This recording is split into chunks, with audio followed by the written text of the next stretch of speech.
मी अपरा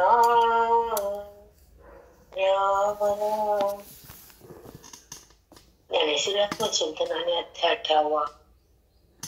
ज्ञानोबा आहे ना, प्रत्येक जीवाला ज्ञानाच्या माध्यमातून एक जागृत अवस्था दिली. ती जागृती आहे व्यवहार कालची. त्याच्यामुळे ती बुद्धी जागी होती, ती ज्ञानाची. जी अज्ञानाची अवस्था असते, अज्ञानाची देहमाया बुद्धी देहाकडे प्रवाहित असते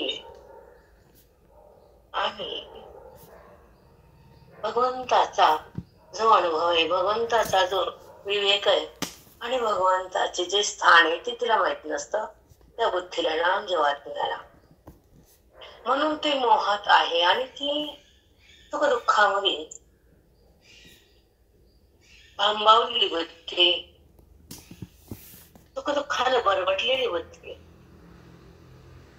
तिथे विवेक नाही, तिथं आत्मचिंतन नाही, तिथं साधूची संगती नाही, तिथं बोधाची उन्नती नाही, तिथं ज्ञानाची रीती नाही, तिथं सुखाची संपत्ती नाही, तिथं परमात्म्याची अनुभूती नाहीच नाही. म्हणून परमात्म्याच्या अनुभूतीला ज्ञान पाहिजे.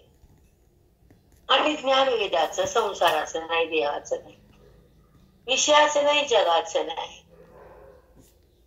हे भौतिक ज्ञान आहे. पण परमात्म्याचं अलौकिक ज्ञान आहे.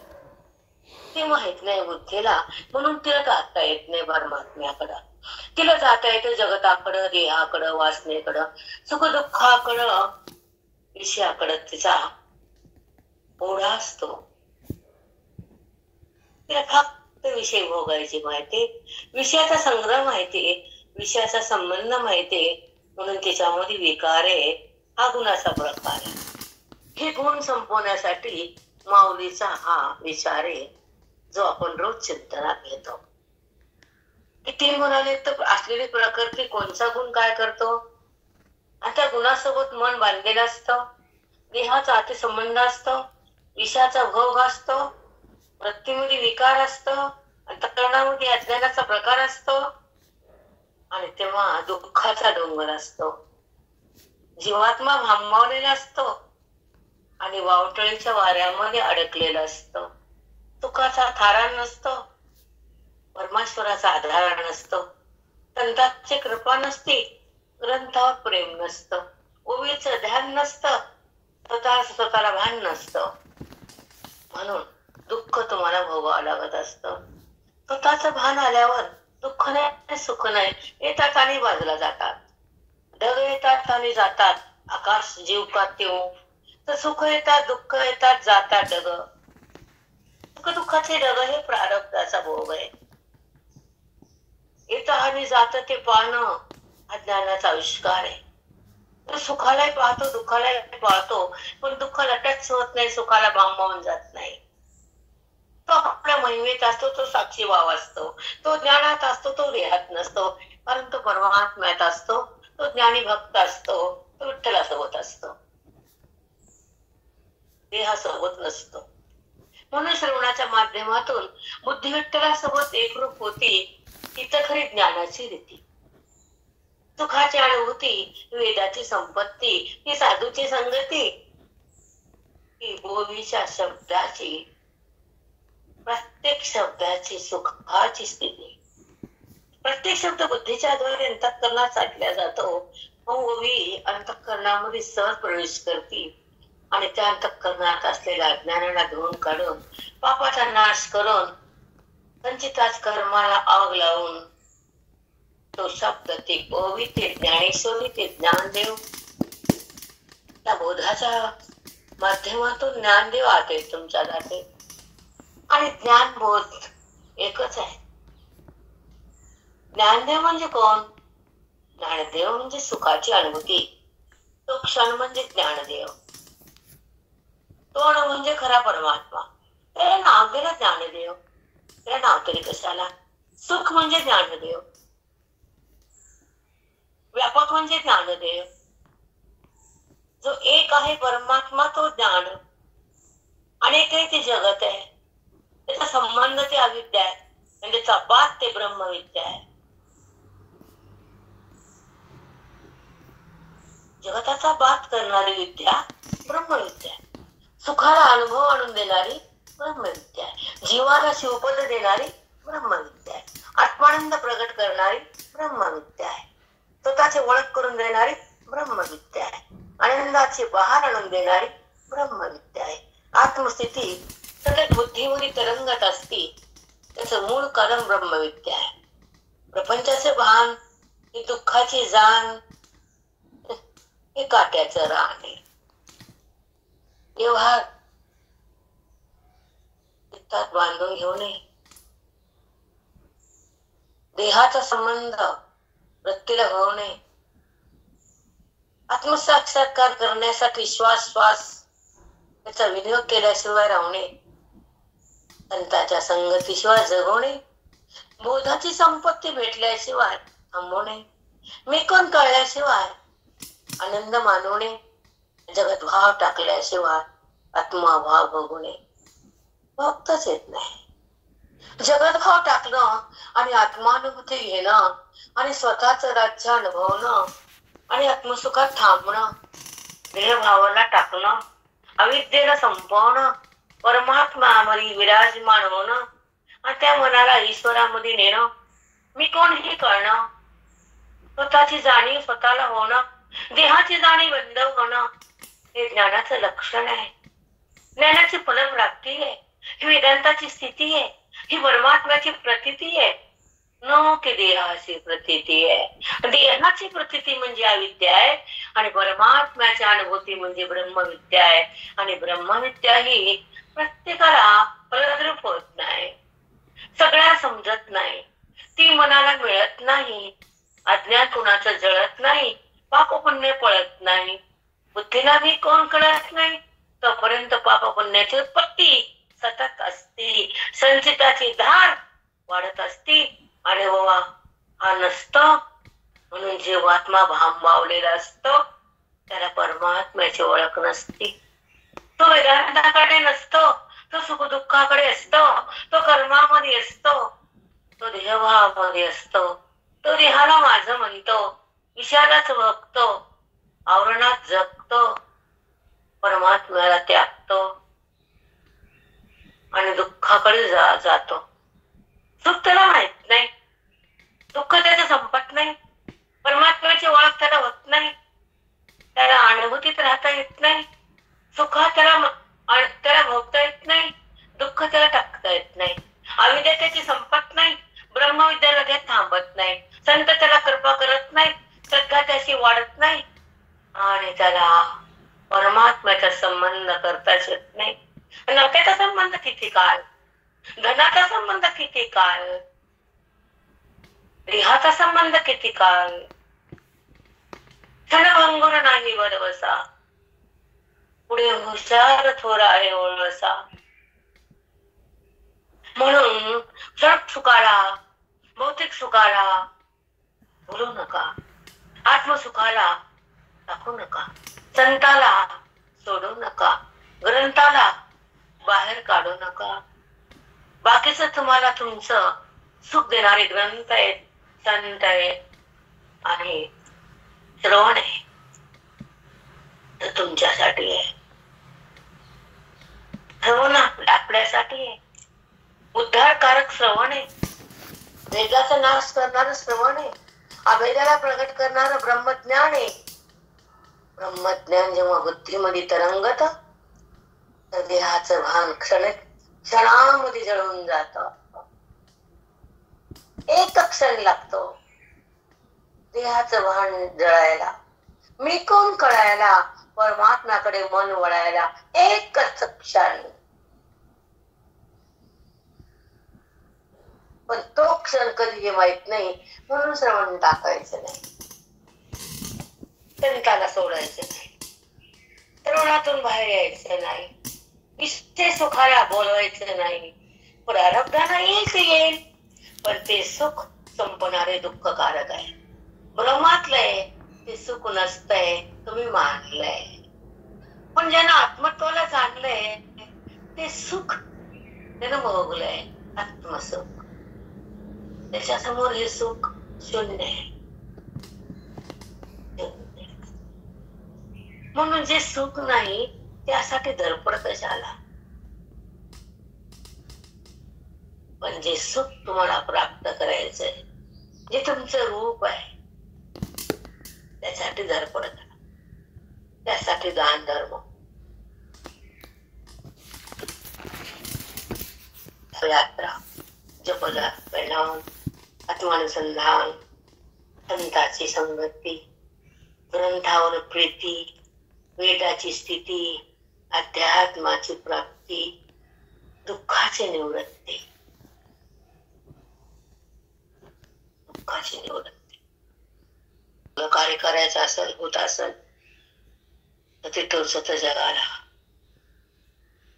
कारण पुण्य प्राप्त करणं पापी लोकांना आवडत नाही. तू हे का करते मला माहित नाही, तुला काय करायचं, मला काय बोलायचं नाही. कोणी नात्याला सोडायचंच आहे, हे मी शिकले. जगत भाव हा दोष आहे, विषयाकडे जाणं हा दोष आहे, मी कोण न कळणं हा दोष आहे, आत्मभ्रांती हा दोष आहे, जगत भ्रांती हा दोष आहे. हा जगत ही भ्रांती आहे, पण तुम्हाला सत्यत्व आहे. जगत सत्यत्वाची भ्रांती. काल आम्ही अन्न बोलले विचार सागर, तर वेदाने जगत सत्यत्वाची भ्रांती नाव दिले. अशा भ्रांतीचे नाना प्रकार आहेत. फक्त विचार सागर हा ज्ञानाचा पाया आहे, आणि तो जर पाया नसेल, 18 अध्यायामध्ये भगवंत कृष्ण परमात्म्यानं काय सांगितलं, आणि साधकाला, ज्ञानेश्वरी साधकाची बर का, ज्ञानेश्वरी मुमुक्ष लोकाची आहे. मुक्त होणारा जीव इथं थांबतो.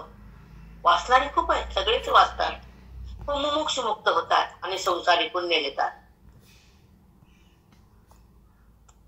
दोन गोष्टात मुक्त होऊन जातात. पण मुमुक्ष म्हणजे मोक्ष होण्याची तेवढी इच्छा, मुक्त होण्याची. तर मुक्त होण्याची इच्छा बऱ्याच जणांना नसते, पण जे बी वाचतात तर माऊली म्हणतात मी त्यांना उद्धार करतो वगैरे वगैरे. हा भाग वेगळा. आता आपली ओळी, त्या ओळीमध्ये काय बोलतात हे पाहूया. तर 18वा काढा. मी पण नावे ईश्वर आहे. सुरुवातीचे चिंतन तुम्हाला संबंध का? म्हणून मान्याचे नावे ईश्वराही परीन खालवे, स्तब्धपणे न म्हणवे डोंगरास. असा जो रजोगुणी आहे तो मान्याचे ईश्वरी परीन खालवे. ईश्वर समोर पण असं वागत नाही, नम्र होत नाही, नमस्कार करत नाही, इतका त्याला ताठा असतो. खालवे स्तब्धपणे न म्हणवे डोंगरासी. तो डोंगराला पण कसपटासारखं म्हणजे शिल्लक समजतो, स्वतःला जास्त समजतो. अशा लोकांचं चिंतन काय करायचं त्याला पुढं. डोकं खराब होतं आणि समोर पण ते सतत ते दिसतं चित्र, फार त्रास होतो अशा लोकांचा आणि अशा स्वभावाचा.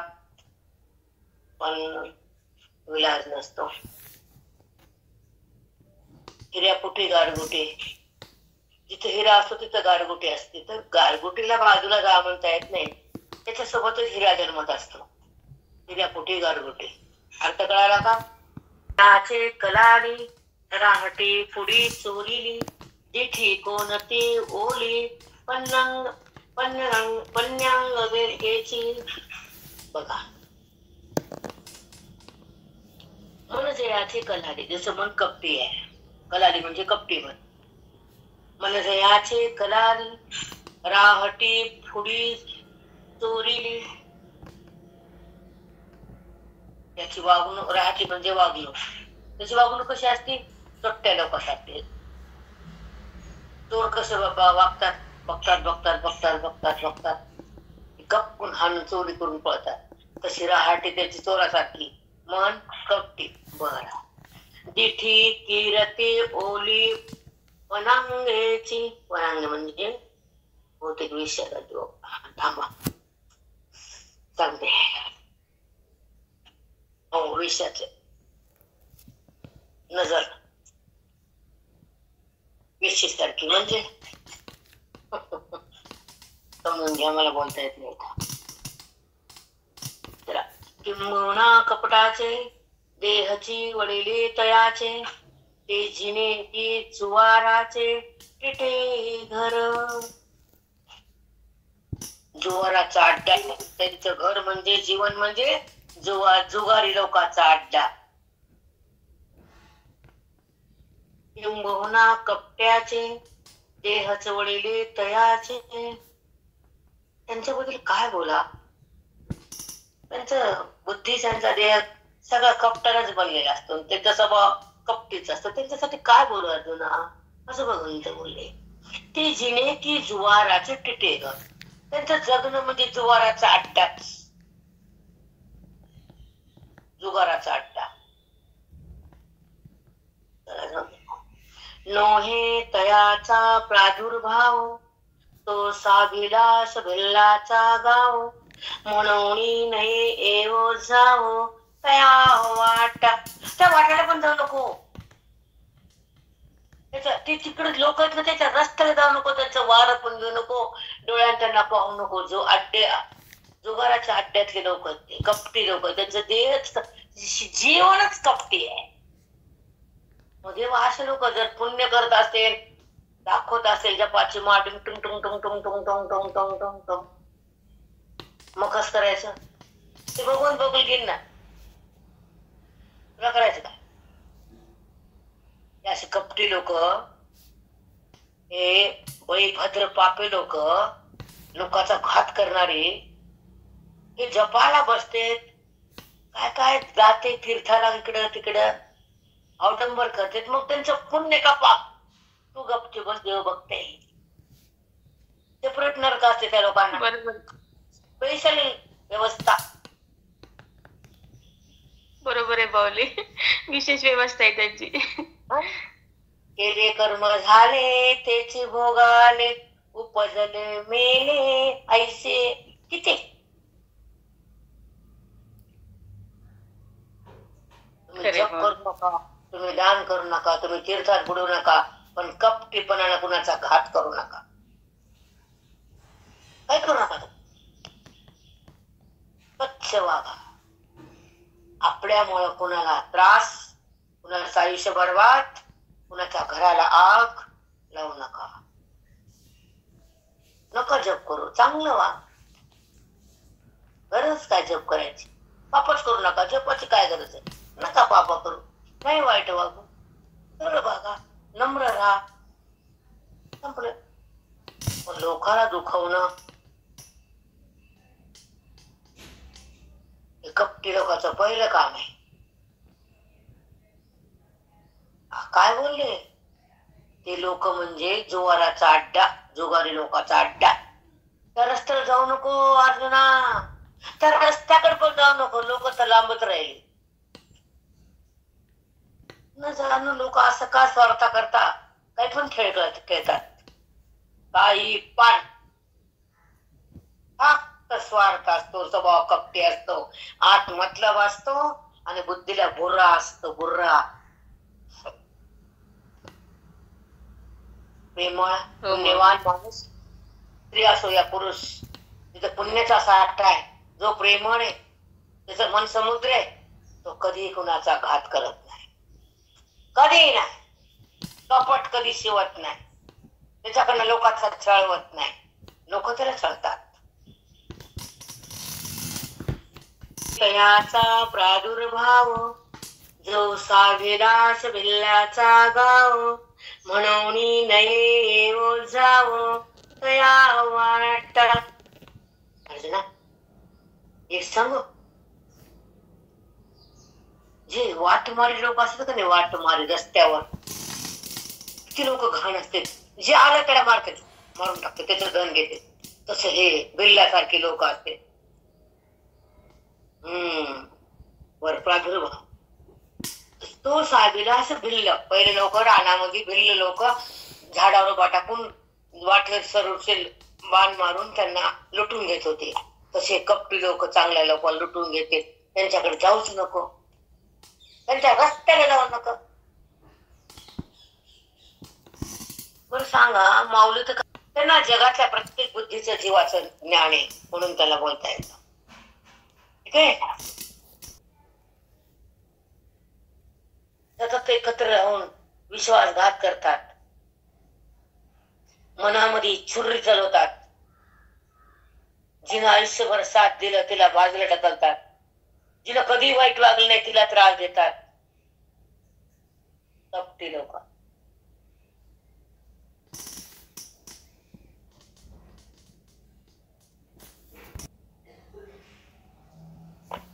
धूर्त लोक आहे, भिल्ल आहेत ते, भिल्ल, वाटसरूला मारणारे. तसं तुझ्या ह्या एका जन्माच्या वाट्यावर आलेले हे लोक आहेत, हे नाते सोडून दे त्याला.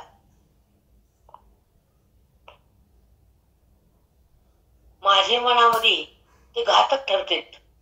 त्यांना का माझं म्हणायचं? जे तुझा घात करते, जे कपट्यानं वागते, जे तुला त्रास देते, तुझ्याकडे संशयानं पाहते,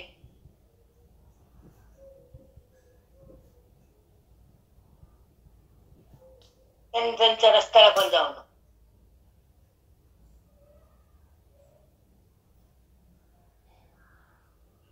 अवघड आहे, सूक्ष्म बोलता येत नाही मला. मर्यादा असते. एकमेकांचे निके केले, विरू होय जया आले, जैसे अपेय पया मिनले, लवन करी. ऐका, अपेय पेपया मिनले लवन करी. लवण म्हणजे मीठ. ते टाकलं पाण्यात, ते पाणीच प्या वाटत नाही, खारट गोट. तसं कपटी लोक संग्रह वाटत नाही, खरट गोट. अपेया पेय मिनले लवण जैसे. अपेय झालं, पेय म्हणजे पाणी, त्यामध्ये मीठ टाकलं, लवण झालं खारट. वाटतं का मिठाचं पाणी? मग आणि अनेकांचे निके केले.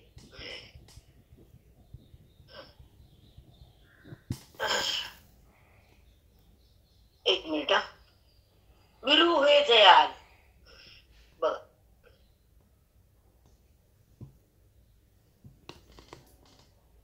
विरू होय जयाले म्हणजे विरू म्हणजे आपल्यासोबत असलेल्या लोकांचं चांगलं झालं तर त्यांचं बघवत नाही.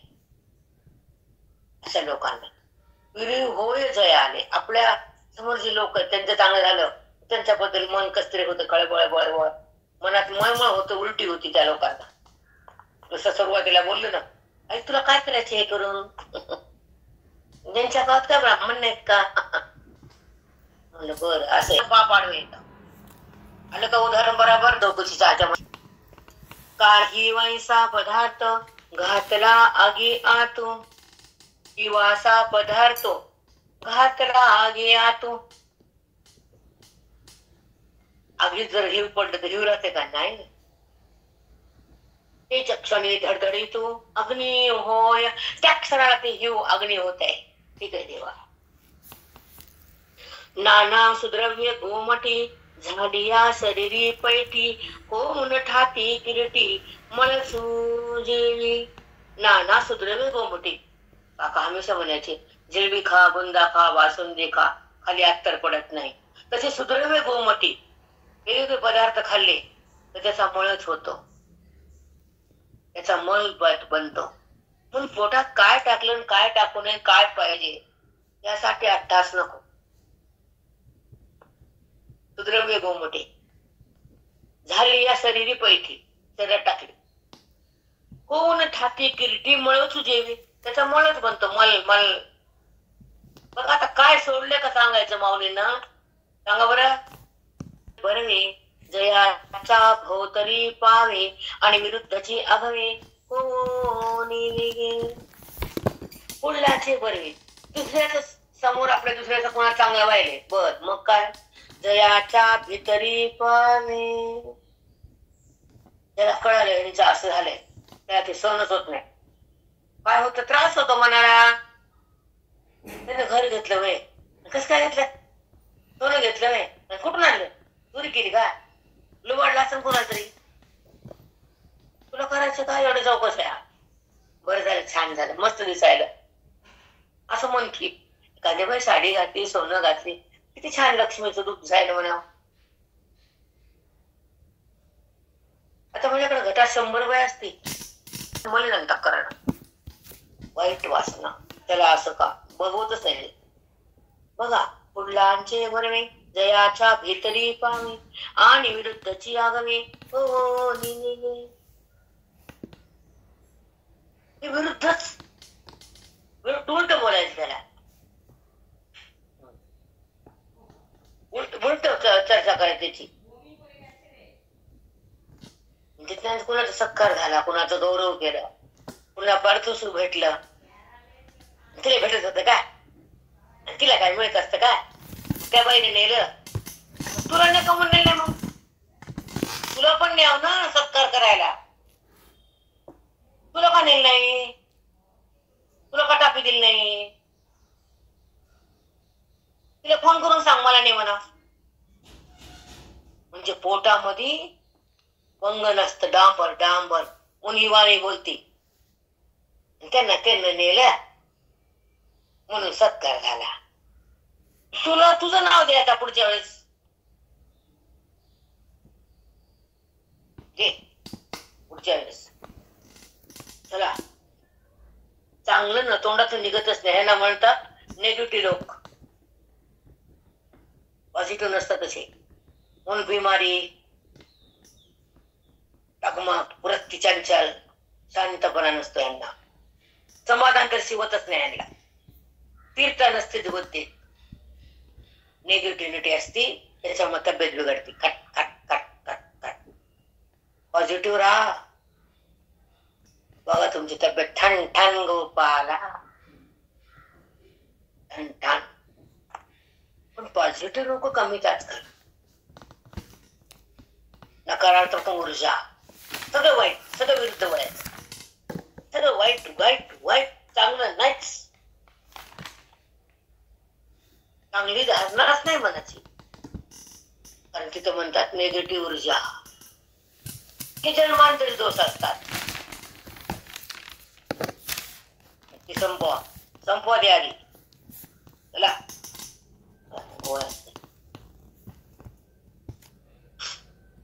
जो गुण घेदे दोष जो गुण घेदे दोष अमृताचे करी विष दूध पाजलिया देख व्याळ उजैसा नागाला दूध पाजवलं नागाच्या पोटात काय बनतात ना देवा विष तसं यांच्या पोटात विष जगाबद्दल हो माऊली किती छान दृष्टांत आहे बापरे चांगलं बोलायचंच नाही ना कुणाबद्दल सगळ्याला नाव ठेवायचे लोकांचे दोष बघायचे त्याच्या निंदा करायच्या त्यांच्याबद्दल वाईटच चांगलं बघ ना का एखादा असेल ना चांगलं कसं खराब होते ते चष्मा खराब असतो सगळा लेणे मुने तसं काय अगदी बरोबर आहे जसा चष्मा तसं दिसते जेणे परत त्रासाचे एक मिनिट बोलते मी आयुष्यातला तपान तुमच्या अंतःकरणाच्या अधिकारानं तो परमात्मा तुमच्या आतून प्रगट होतो तो अध्यात्माचा लाभ होतो देहभाव बंद होतो त्या साधूच्या कृपेनं होतो मी कोण हे कळतं हे सगळ्याला सगळे पुण्याची परिसीमा लागते एका जन्मातलं भांडवल नाहीये एका जन्मातलं नाहीये 2 मिनिटं बोलते तुम्हाला त्यांच्याकडे गेले तर ते म्हणजे आमची बुद्धी असते जर वाईट कर्म केलं तर बुद्धी वाईटच तयार होते आणि चांगले पुण्याचे असेल हे जन्म असेल तर ते पुण्य तुमच्या पुढे संस्कार रूपाने येतं पाप असेल तर ते संस्कार रूपाने येतं ते म्हणजे आमचं पुण्य आमच्या वडील म्हणले की तुमच्या पोटाला येऊ द्यायला जगाचं भलं करणार आहे ठीक आहे तर गोड बोलता बोलता लोकांच्या घरामधलं पुढे काय पण करतात लोक ते समोर एक बोलतात माघारी तसा तसा चला आणि ही बुद्धी आणि एक जी यावे जेणे परत्रासाचे यावे हे अनेक म्हणजे हे लोकात कीर्ती असं वागावं आपण व परत्रासाचे यावे पर लोकात सद्गती मिळावी आपल्याला पर लोकांमध्ये नरक मिळू नये तिथे स्वर्गतही मिळावा कमीत कमी सद्गती व्हावी ते उचित कृत्य पावे अवसरी जे असं जे प्रसंग बघून जे योग्य कर्म करत तर ह्या लोकात कीर्ती मी देतो आणि परलोकात सद्गती देतो. पण ज्या ज्या प्रसंगाला जे जे अनुकूल कार्य ते तुम्ही केलं तर त्या कर्माचं फल पुण्य होतं आणि त्या पुण्याने तुम्हाला या जगात कीर्ती पण मिळती आणि परलोकात सद्गती पण मिळती. असं योग्य प्रसंगाला योग्य कार्य करत चला अर्जुना. त्यामुळे तुला दोन्ही ठिकाणी तुला मान मिळेल, तुला कुठेही तुला दोष होणार नाही. तेव्हा जया पैसी निद्रा ठेविली ऐसी दुर्व्यवहार जैसी विटाळेलो लोडे. आता ऐका. तेव्हा जया पैसी निद्रा ठेविली जैसी. एखाद्याला पटकन झोप येते बोलायला बसलं, एखादं म्हणजे झोपतं बोलता बोलता त्यात झोप येतो माणूस, त्याला सहज झोप येते. निद्रा ठेविली ऐसी दुर्व्यवहारी जैसी विटाळे लोडे. बघा मग अशा माणसाला वाईट कर्म करताना ती बुद्धी दूर जाते, ते वाईट कर्म करू शकत नाही. ऐका. पै द्राक्षरसा आम्ररसा वेळे तोंड सडे वायसा का डोळे फुटती दिवसा डुडुळांचे. जेव्हा वेलावर द्राक्ष येतात, झाडावर आंबे येतात, तेव्हा कावळ्याला तोंड येतं, त्याला खाता येत नाही, त्याचं तोंड नाचलेलं असतं. तसं चांगलं कर्म करण्याचा योग आला तर या लोकाला कर्म करा वाटत नाही, कारण त्यांचं दुर्दैव असतं. जसं झाडाला आंबे आले, अंगुराला घोस आले, तिथं कावळा आला, त्याचं तोंड नाचलेलं असतं, त्याला आंबा बी खाता येत नाही, अंगूर बी खाता येत नाही. तसं आपलं एखादं पत्रमास आला, कोणता पवित्र काळ आला, त्यावेळेस तुम्ही काही दान पुण्य नाही केलं, इच्छा झाली नाही तर तुम्हाला पण तोंड आलं बुद्धीला. म्हणजे अवसरी योग्य वेळेस योग्य कर्म करून पुण्य प्राप्त करून आपण आपल्या धनाचा विनियोग केला, मनाचा विनियोग केला तर त्याला मी पुढे पुढे नेतो असं भगवंत बोलतात. डोळे फुटती दिवसा डुडुळाचे. घोबड्याला दिवस झाला की दिसत नाही, रात्री त्याला दिसतं. तसं चांगलं कर्म त्याला करा वाटत नाही, वाईट कर्म तो करतो. तैसा कल्याण काळू पाहे. बघा तसं कल्याण होण्याची वेळ आली, साधू भेटले, संत मिळाले, ग्रंथ हातात आले, पण त्याचा विनियोग नाही झाला तर साधू काय करतील, ग्रंथ काय करतील. कल्याण काळू पाहे ते तया ती आळूस खाये. बघा जर कल्याणाचा मार्ग त्याला सापडला तर तो आळस घेत नाही, पटकन जागा होतो आणि जो अवसर आहे, जो प्रसंग आहे त्यानुसार तो कर्म करतो, आळसाला टाकून देतो. ते तया ते आळस खाये ना प्रमादी तरी होय तो म्हणे तैसे. तो आळस टाकून देतो, प्रमाद करत नाही आणि त्या पर्व काळानुसार तो कार्य करतो आणि त्या पुण्यानं तो पुढच्या मार्गावर येतो असं भगवंत बोलतात. तर आपण खाली येऊ, 2 ओळी घेऊन थांबू. जेवीच सागराच्या पोटी जळे अखंड अगिटी तैसा विषादू आहे गाठी जीवाची आजो. अर्जुना समुद्राच्या पोटात वडवानाळ अग्नी असतो, सतत धगधग पेटलेला असतो. तैसा विषादू पाहे गाठी जीवाच्या तो दुसऱ्यांचं चांगलं बघत नाही, त्याच्या पोटामध्ये दुसऱ्याबद्दल वाईट भावना, दुसऱ्याचं सुख बघून त्याला दुःख होतं, तगमग जीव होतो. जसं समुद्राच्या पोटात अग्नी धगधग असतो, तसं लोकांचं सुख बघून त्याच्या मनामध्ये सगळं ते सहन होत नाही, त्याला मन तगमग होतं तिकडं. लेंडोरो आगी धुमावदी. लेंडोरा आगी म्हणजे लेंड्या जर पेटवल्या शेळ्याच्या मेंढ्याच्या, त्याच्यामध्ये जाळ तयार होत नाही, फक्त दुपण असतं. तसं ह्या माणसाला लोकांचं चांगलं बघितलं की त्यांच्या अंतःकरणात लोकांबद्दल दुपण तयार होतं दुःखाचं. लेंडोरा आगी धुमावदी का अपाणी अंगी दुर्गंधी तैसा जो जीवितावधी विषादे केला.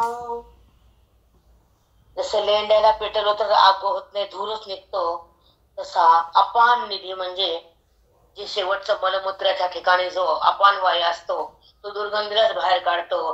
तर त्याच्या अंतःकरणामध्ये लोकांबद्दल दुर्गंधीच तयार होती, वाईट भावना, त्याला दुर्गंधी अपान वायू सांगितले आहे. लय घाल उदाहरण दिले, जाऊ दे बाप्पा मला सांगा वाटे ना. 685 वेळ झाल्या, आपण थांबू इथं. ज्ञानदेव तुकाराम पंढरनाथ भगवान की